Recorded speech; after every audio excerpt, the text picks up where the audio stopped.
Well, it looks like the conventions are pretty much decided. I would guess that the Democrats are going to nominate the vice president, and the Republicans are going to nominate Mr. Nixon.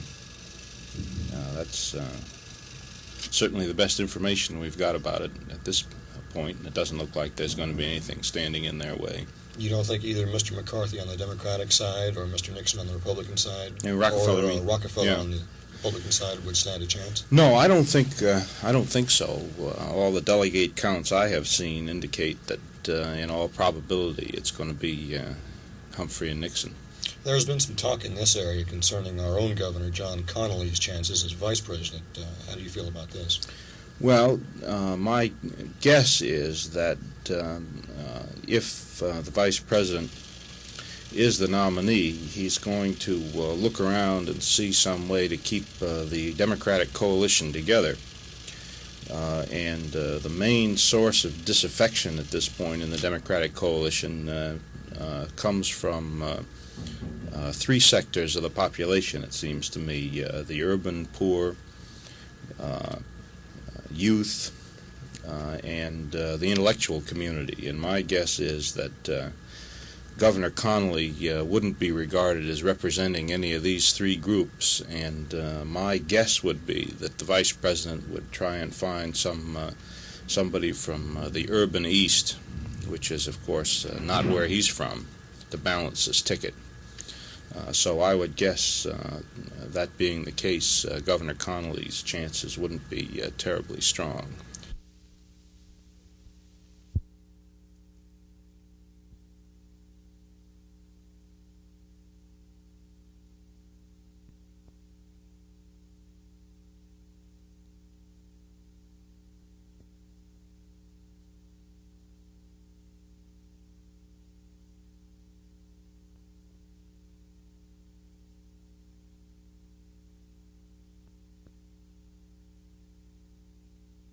You mentioned in your speech that Lyons should call for strict enforcement of laws and less militancy throughout the country. What are your ideas on this subject?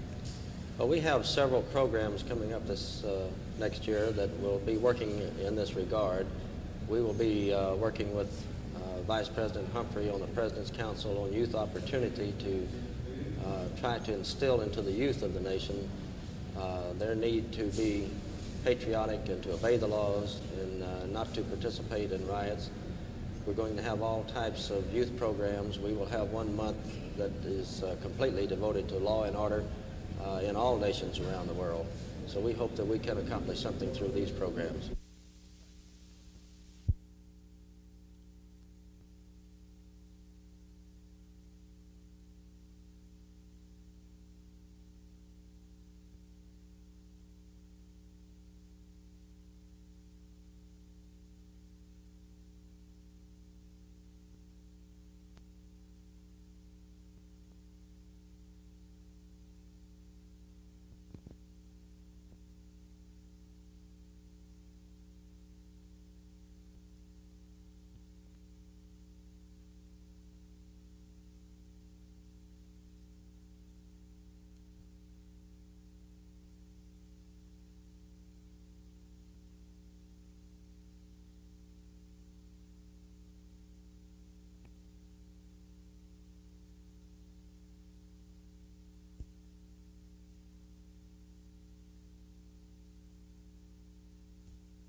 Safety organizations connected with the trucking industry will have cars on the road to assist the motorists that have trouble, flat tires, out of gasoline, and things of that nature. And that, of course, will relieve our patrol units to do a little more patrolling.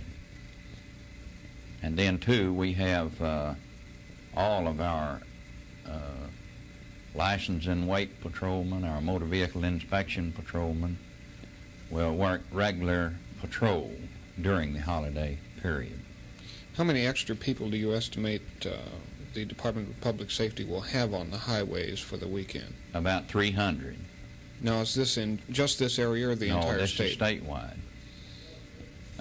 In this area, we will have about 38